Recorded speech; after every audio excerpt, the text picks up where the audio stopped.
Welcome to Shanmugam IAS Academy.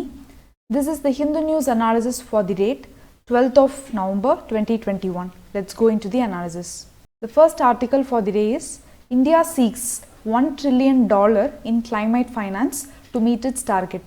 So recently Conference of Parties 26 நடந்தது எங்க அப்படினா Glasgow Scotland அங்க தான் நடந்தது. ஸோ அந்த மீட்டிங்கில் வந்து இந்தியா வந்து என்ன பிளட்ஜ் பண்ணியிருக்காங்க அப்படின்னா 5-fold பிளான் வந்து ஒன்று ரிலீஸ் பண்ணியிருக்காங்க. ஸோ அந்த பிளானில் என்ன சொல்லியிருக்காங்க அந்த 5-fold பிளானில் அப்படின்னா India's Fazil fuel energy capacity will reach 500 gigawatt by 2030. Second என்ன சொல்லியிருக்காங்கன்னா எலக்ட்ரிசிட்டி ரெக்குவயர்மெண்ட்டை 50%, அதாவது டோட்டல் எலக்ட்ரிசிட்டி ரெக்குவயர்மெண்ட்ஸில் 50% வந்து நாங்கள் ரெனியூவபிள் எனர்ஜி யூஸ் பண்ணியே வந்து ரீச் பண்ண முடியும். ஸோ அதுக்கான டார்கெட்டை 2030 வந்து ஃபிக்ஸ் பண்ணியிருக்காங்க. It will also reduce it's total projected carbon emissions by 1 billion tons by 2030. So டோட்டலாக எவ்வளோ கார்பன் எமிட் பண்ணுறாங்களோ ஸோ அதை வந்து பில்லியன் டன்ஸ் வந்து நாங்கள் ரெடியூஸ் பண்ணுறோம் அப்படின்னு பிளட்ஜ் பண்ணியிருக்காங்க. Next is India will cut the carbon intensity of its economy to less than 45%. And last one is net zero emissions வந்து நாங்கள் அச்சீவ் பண்ணுவோம் பை 2070 அப்படிங்கிறதும் சொல்லியிருக்காங்க. So what is that net zero emission அப்படின்னா, so ஒரு வருஷத்துக்கு for example எவ்வளோ நம்ம கார்பன் எமிட் பண்ணுறோமோ சேம் அமௌண்ட் ஆஃப் கார்பன் வந்து நம்ம அப்சர்வ் பண்ணுறதுக்கான கெப்பாசிட்டியும் நம்மக்கிட்ட இருக்கணும். அதாவது அது ஃபாரஸ்ட் மூலமாக இருக்கலாம், அதாவது ட்ரீஸ் மூலமாகவும் இருக்கலாம், ஆர்எல்ஸ் வேறு ஏதாவது ஒரு டெக்னாலஜி யூஸ் பண்ணியும் இருக்கலாம். ஸோ நம்ம எவ்வளோ கார்பன் எமிட் பண்ணுறோமோ அதே அமௌண்ட் ஆஃப் கார்பன் வந்து நம்ம திருப்பியும் வந்து அப்சர்வும் பண்ணணும் அப்படிங்கிறது தான் வந்து நெட் ஜீரோ எமிஷன் அப்படிங்கிறது. ஸோ COP21 அதாவது கான்ஃபரன்ஸ் ஆஃப் பார்ட்டிஸ் 21 வந்து பார்த்தீங்கன்னா பாரிஸில் நடந்தது, பாரிஸ் அக்ரிமெண்ட். ஸோ அதில் மெம்பர் கண்ட்ரிஸ் எல்லாருமே வந்து நேஷ்னலி டிட்டர்மைன்டு கான்ட்ரிபியூஷன்ஸ், அதாவது அந்த கண்ட்ரினால என்ன முடியும் கிளைமேட் சேஞ்சை வந்து மிட்டிகேட் பண்ணுறதுக்கு அப்படிங்கிற பிளட்ஜ் வந்து அந்த COP21 வந்து கொடுத்தாங்க. ஸோ இதில் வந்து ரிவைஸ் பண்ண சொல்லியிருந்தாங்க. பட் இந்தியா இன்னமும் அந்த ரிப்போர்ட்டை வந்து சப்மிட் பண்ணலை. ஸ்டில் வந்து நம்மளோட NDC கான்ட்ரிபியூஷன் என்ன அப்படிங்கிறது COP26 நம்ம சொல்லலை. ஸோ இந்தியா வந்து இன்ஸ்டட் என்ன சொல்லியிருக்காங்க அப்படின்னா, நாங்கள் இந்த 5-fold பிளானை ரிலீஸ் பண்ணியிருக்கோம். ஸோ இந்த பிளானை நாங்கள் அச்சீவ் பண்ணணும் அப்படின்னா டெவலப்டு கண்ட்ரிஸ் எல்லாரும் சேர்ந்து டெவலப்பிங் கண்ட்ரீஸ்க்கு எஸ்பெஷலி இந்தியாவுக்கு $1 trillion வந்து கொடுக்கணும் ஆஸ் அ கிளைமேட் ஃபைனான்ஸ் அப்படிங்கிறது வந்து சொல்லியிருக்காங்க. So that is about this article. Next is the reserve bank of India வந்து 2 புது schemes, innovative schemes and customer centric schemes வந்து இன்ட்ரடியூஸ் பண்ணியிருக்காங்க. ஸோ த ஃபர்ஸ்ட் ஸ்கீம் என்னன்னு பார்த்தோம்னா RBIயோட retail direct scheme. Second one வந்து ரிசர்வ் பேங்க் ஆஃப் இந்தியாவோட integrated ombudsman scheme. So retail direct scheme. So இப்போ பார்த்தீங்க அப்படின்னா யூஸ்வலி வந்து பேங்க்ஸ் தான் வந்து கவர்மெண்ட் செக்யூரிட்டிஸில் வந்து இன்வெஸ்ட் பண்ணுவாங்க. ஸோ இப்போ ரீட்டைல் இன்வெஸ்ட்மெண்ட், அதாவது நார்மல் சிட்டிசன்ஸ் ஆஃப் இந்தியாவும் என்ன பண்ணலாம் அப்படின்னா we can go and invest in the government securities. அந்த பிளாட்ஃபார்ம் வந்து டிஜிட்டல் பிளாட்ஃபார்மாக வந்து கொண்டு வந்திருக்காங்க. அதாவது இப்போ நம்ம பேங்க்குக்கு போய் அங்கேருந்து கைடன்ஸ் கேட்க வேண்டிய அவசியமே கிடையாது. அதாவது எந்த ஒரு இன்டர்மீடியரி சப்போர்ட்டுமே இல்லாமல் டேரெக்டாக சிட்டிசன்ஸ் ஒரு ரீட்டைல் இன்வெஸ்டர் இன்வெஸ்ட் பண்ணணும் கவர்மெண்ட் செக்யூரிட்டிலன்னு நினச்சோன்னா நம்ம டேரெக்டாக ஆன்லைன் பிளாட்ஃபார்மில் போய் இன்வெஸ்ட் பண்ணலாம். And which is free of cost also. So new avenue for retail investment in government securities. Retail investors can easily open and maintain their government securities account online with the RBI free of cost. Buying and selling of government securities by retail investors on the digital platform. So இதுதான் வந்து first scheme. Second scheme வந்து என்ன பார்த்தோம்னா, so already வந்து ombudsman scheme அப்படிங்கிறது வந்து ப்ரிவலண்ட்டாக தான் இருக்குது. அதாவது எல்லா பேங்க்குக்குமே வந்து in case of any grievances with regard to the services of the bank அப்படின்னா நம்ம அந்த ஒம்பட்ஸ்மேன்ட்ட போய் கம்ப்ளைண்ட் பண்ணலாம், கம்ப்ளைண்ட்ஸ் ரைட்ஸ் பண்ணலாம். ஸோ இந்த ஸ்கீம் எதுக்காக அப்படின்னா ஓவராலாக இந்தியா ஃபுல்லாக ஒரே ஒம்பட்ஸ்மேன் கொண்டு வரதுக்காக தான். அதாவது one nation one ombudsman scheme, that is with one portal, one email address and one address. So இதுதான் வந்து இந்த scheme.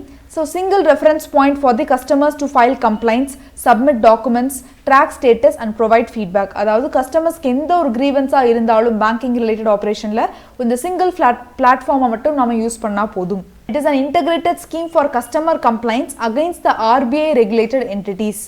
Toll-free number for assistance in filing complaints and obtaining information on grievance redress with multilingual support. அதாவது நம்ம வந்து கால் பண்ணியும் நம்மளோட கிரீவன்ஸை வந்து file பண்ணலாம். ஸோ அதுக்கு டோல் ஃப்ரீ நம்பரும் வந்து ப்ரொவைட் பண்ணிடுவாங்க. And we can also grievance redressal, அதாவது கிரீவன்ஸையும் வந்து நம்ம என்ன பண்ணலாம் அவங்ககிட்ட போய் சொல்லலாம். அண்ட் இது வந்து மல்டிலிங்குவல் சப்போர்ட்டோட நம்மளுக்கு ப்ரொவைட் பண்ணுறாங்க. அதாவது எந்த லாங்குவேஜில் வேணாலும் நம்மளோட கிரீவன்ஸை வந்து அட்ரஸ் பண்ண முடியும்.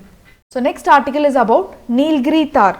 So Nilgiri tahr we all know that it is the state animal of Tamil Nadu. So அதை பற்றின ஒரு சர்வே எடுக்க சொல்லியிருக்காங்க. அந்த சர்வேல யார் எடுத்திருக்கா அப்படின்னா world wild life fund for nature அவங்க தான் எடுத்திருக்காங்க. ஸோ அந்த result of the survey, report of the survey என்னன்னு பார்த்தோம் அப்படின்னா நீல்கிரி தார், அதாவது நீல்கிரி தாரோட நம்பர்ஸ் வந்து ஸ்டேபிளாக தான் இருக்கு அப்படிங்கிறதா வந்து இந்த ரிப்போர்ட் வந்து சொல்லியிருக்காங்க.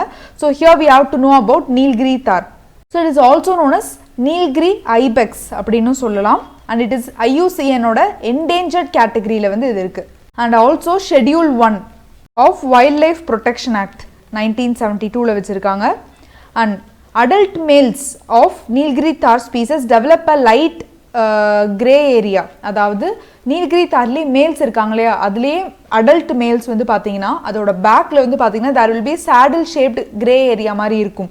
ஸோ அதை வந்து என்ன சொல்லுவாங்க அப்படின்னா அதனால நீல்கிரி தாரை they will be called a saddle backs அப்படின்னு வந்து சொல்லுவாங்க.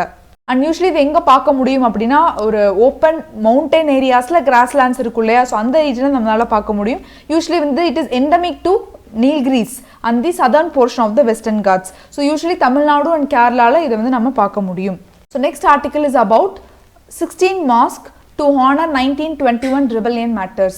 So அதாவது பார்த்தீங்கன்னா மூப்லா ரிபெல்லியன் அதை பற்றி நம்ம ஆல்ரெடி வந்து ஒரு 2 months பேக் வந்து பார்த்தோம். எதுக்காக அப்படின்னா Indian council of historical research வந்து என்ன சொல்லியிருக்காங்க அப்படின்னா மூப்லா ரிபெல்லியன் வந்து it can't be considered as a part of freedom struggle அப்படிங்கிறத வந்து சொல்லியிருந்தாங்க. ஸோ நாங்கள் எங்களோட ஃப்ரீடம் ஸ்ட்ரகிள் அந்த இந்தியாவோட ஃப்ரீடம் ஸ்ட்ரகிள் டிக்ஷனரியிலேருந்து அந்த மூப்லா ரிபெல்லியனை நாங்கள் ரிமூவ் பண்ண போகிறோம் அப்படின்னு சொல்லியிருக்காங்க.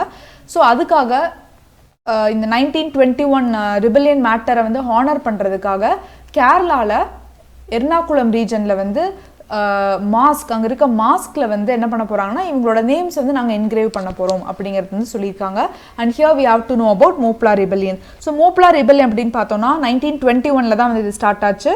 ஸோ எதுக்காக அப்படின்னா அந்த மூப்லாஸ் அப்படிங்கிறவங்க வந்து they were Muslims, they were working under the Hindu landlords, agriculture ஃபீல்ட்ஸில் ஹிந்து லேண்ட்லார்ட்ஸ்க்கு கீழே வந்து இவங்க ஒர்க் பண்ணிட்டு இருந்தாங்க. பட் அவங்க 2 பேர்த்துக்கும் நடுவில் வந்து ஒரு டசில் வந்து இருந்துக்கிட்டே இருந்தது. ஸோ இதை வந்து பிரிட்டிஷர்ஸ் வந்து ஒரு அட்வான்டேஜாக யூஸ் பண்ணி பிரிட்டிஷர்ஸ் வந்து ஹிந்து லேண்ட்லார்ட்ஸ்க்கு வந்து சப்போர்ட் பண்ணாங்க. ஸோ தட் வந்து அந்த ஹிந்துஸ்க்கும் முஸ்லிம்ஸ்க்கும் வந்து ஒரு செப்பரேஷன் வந்து கிரியேட் பண்ண முடியும் அப்படிங்கிறதுக்காக. ஸோ இதனால வந்து இன்னமும் வந்து என்ன ஆச்சு அப்படின்னா அந்த ஒரு வைலன்ஸ் வந்து அக்ரவேட் ஆக ஆரம்பிச்சிருச்சு. ஒரு பாயிண்ட் ஆஃப் டைமில் வந்து முஸ்லிம்ஸ் வந்து நிறைய ஹிந்துஸை வந்து கொண்டுட்டாங்க. there were women rape, child rape, convert பண்ண ஆரம்பிச்சிட்டாங்க, ஆன்டி கன்வர்ஷன்ஸ் அது எல்லாமே வந்து நடக்க ஆரம்பிச்சிருச்சு. ஸோ அதனால தான் வந்து அந்த இந்தியன் கவுன்சில் ஆஃப் ஹிஸ்டாரிக்கல் ரிசர்ச்சில் என்ன சொல்கிறாங்க அப்படின்னா இது வந்து it is more of a communal violence தானோ தவிர ஃப்ரீடம் ஸ்ட்ரகிளுக்கு கீழே நாம் இதை எடுத்துக்க முடியாது அப்படிங்கிறதும் வந்து சொல்லியிருக்காங்க. ஃபைனலி இதை வந்து பிரிட்டிஷர்ஸ் வந்து ஒரு பாயிண்ட் ஆஃப் டைமில் வந்து சப்ரஸ் பண்ணிட்டாங்க. ஏன் சப்ரஸ் பண்ணாங்க அப்படின்னா ஏர்லியர் வந்து இந்த மைசூர் ரீஜன் தான் வந்து அதாவது திப்பு சுல்தான் தான் வந்து அந்த மலபார் ரீஜனை வந்து ஆக்குபை பண்ணியிருந்தாரு, அவரோட கண்ட்ரோலில் தான் இருந்தது. பட் திப்பு சுல்தான் இறந்ததுக்கு அப்புறம் after 4th Mysore war, Anglo Mysore வாருக்கு அப்புறம் என்ன ஆச்சு அப்படின்னா it came under the control of the Britishers. So Madras பிரசிடென்சிக்கு கீழே வந்து இந்த மலபார் ரீஜன் வந்து வந்தனால அந்த சப்ரஷன் வந்து ரொம்ப அதிகமாக ஆரம்பிச்சிச்சு. முஸ்லிம்ஸ் மேலே பண்ணுற சப்ரஷன், அதாவது ஹிந்து லேண்ட்லார்ட்ஸ் முஸ்லிம்ஸ் மேலே பண்ணுற சப்ரஷன் ரொம்ப அதிகமாயிருச்சு. ஸோ அதனால தான் வந்து என்ன பண்ணாங்கன்னா அவங்க வைலண்ட் ரிவோல்ட் எல்லாம் வந்து எடுக்க ஆரம்பிச்சிட்டாங்க, முஸ்லிம்ஸ் அகைன்ஸ்ட் த ஹிந்துஸ் அந்த பிரிட்டிஷர்ஸ். ஸோ அதனால பிரிட்டிஷர்ஸ் வந்து கம்ப்ளீட்டாக அவங்கள சப்ரஸ் பண்ணாங்க. So it is called as the wagon tragedy அப்படின்னு கூட சொல்லுவாங்க. ஸோ அதாவது நிறையா மூப்லாஸை வந்து அவங்க அரெஸ்ட் பண்ணி ஒரு வேகானில் வந்து கூட்டிகிட்டு போனாங்க. அதில் வந்து பார்த்தீங்கன்னா ஒரு 60 மெம்பர்ஸ் மாதிரி வந்து சஃபகேட் ஆகி வந்து இறந்துட்டாங்க. பிகாஸ் அந்த சின்ன வேகான்குள்ளே நிறைய மெம்பர்ஸ் அகாமடேட் பண்ணனால no one can able to breathe. So this leads to death of many Moplahs. So இதுதான் வந்து என்னென்னா வேகான் ட்ராஜடின்னு சொல்லுவாங்க. And this is what Moplah rebellion is about. So next article is about chief of defence staff contradicted the official position of Ministry of External Affairs regarding Chinese construction activities in the eastern sector in the Arunachal Pradesh. So India வந்து எப்பயுமே வந்து accept பண்ணதில்லை சைனாவோட illegal occupation of its territories அப்படிங்கிறது தான் வந்து அந்த ஸ்டேட்மெண்ட்டில் வந்து மினிஸ்டர் வந்து சொல்லியிருக்காரு. So here we have to know about chief of defence staff. So chief of the defence staff அப்படின்னா என்னங்கிறது பார்க்கலாம். ஸோ ஆர்மி, நேவி, ஏர்ஃபோர்ஸ் இது மூணுக்குமே வந்து சீஃப்ஸ் இருப்பாங்க. அதோட ஹெட் சீஃபாக தான் வந்து யார் இருப்பா அப்படின்னா இந்த சீஃப் ஆஃப் டிஃபென்ஸ் ஸ்டாஃப் வந்து இருப்பாங்க. And he is the permanent chairman of Chief of Staff Committee and he will also head the Department of Military Affairs, which is under the Department of Ministry of Defense. So Ministry of Defense க்கு கீழ இருக்க Department of Military Affairs ஓட ஹெட்டும் யாரு அப்படினா Chief of the Defense Staff தான். And he will be the advisor யாருக்கு அப்படினா Ministry of Defense.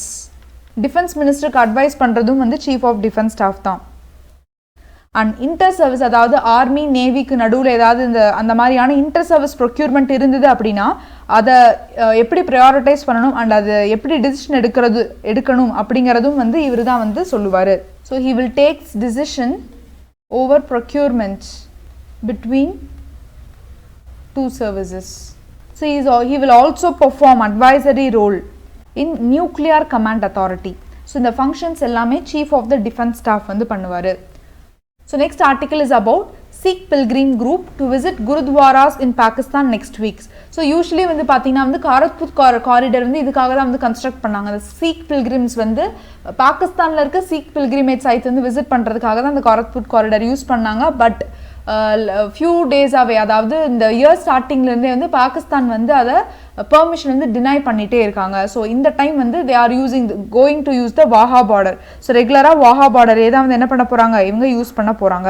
So the காரத்பூர் corridor வந்து எதை கனெக்ட் பண்ணுது அப்படினு பார்த்தா சோ காரத்பூர் அப்படிங்கிறது பாகிஸ்தான்ல இருக்க ஒரு place. So it connects the Darbar Sahib Gurudwara. So இது வந்து பாகிஸ்தான்ல இருக்கு. அதாவது it is in the border India Pakistan border Punjab இருக்கு இல்லையா சோ அந்த பஞ்சாப் ஒட்டி தான் வந்து அந்த ரீஜன் வந்து இருக்கும்.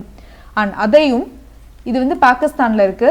அதே மாதிரி பஞ்சாப் அதாவது பஞ்சாப் இந்தியால இருக்க province அங்க இருக்க தேரா பாபா நானக் shrine சோ அந்த ரீஜனையும் வந்து கனெக்ட் பண்றதுதான். சோ இப்போ நம்ம இந்தியால இருந்து அந்த பாகிஸ்தான்ல இருக்க Sikh pilgrimage sites-க்கு விசிட் பண்ணனும் அப்படினா we can go without any visa. Free movement வந்து இருக்கும். just நாம பாகிஸ்தான்ட்ட பெர்மிஷன் மட்டும் வாங்குனா போதும்.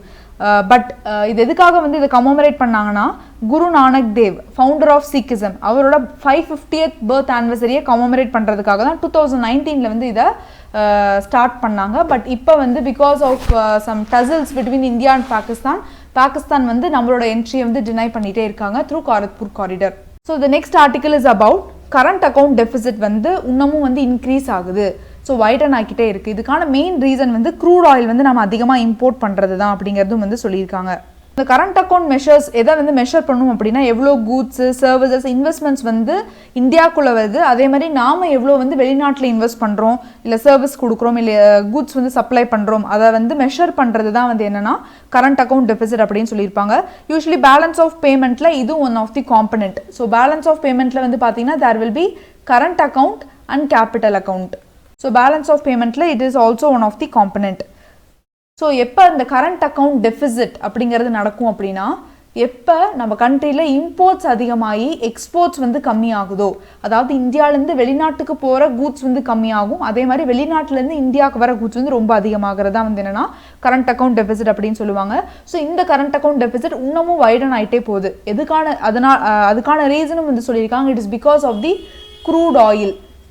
ஸோ அந்த க்ரூட் ஆயில் வந்து நம்ம அதிகமாக வந்து நம்ம இம்போர்ட் பண்ணுறோம் அண்ட் அதோட ப்ரைஸ் ரைஸும் வந்து குளோபல் லெவலில் ரொம்ப இன்க்ரீஸ் ஆகிட்டே இருக்கிறனால கரண்ட் அக்கௌண்ட் டெபிசிட் வந்து ரொம்ப இன்க்ரீஸ் ஆகிட்டே இருக்குது அப்படிங்கிறதும் வந்து சொல்லியிருக்காங்க. ஸோ எப்படி ரெடியூஸ் பண்ணலாம் கரண்ட் அக்கௌண்ட் டெபிசிட் அப்படின்னா we have to boost the exports. So exports வந்து நம்ம பூஸ்ட் பண்ணணும். அதே மாதிரி நான் எசென்ஷியல் கமோடிட்டிஸ்லாம் இருக்கு இல்லையா, for example gold, mobile, electronics, அதை வந்து நம்ம டொமஸ்டிக் லெவலே வந்து பர்ச்சேஸ் பண்ணிக்கலாம். இம்போர்ட் பண்ணுறதை வந்து கம்மி பண்ணணும். ஸோ இப்படி தான் வந்து நாம கரண்ட் அக்கௌண்ட் டெபிசிட்டை வந்து கம்மி பண்ண முடியும். So that's all for today's இந்த நியூஸ் அனாலிசிஸ். தேங்க்யூ.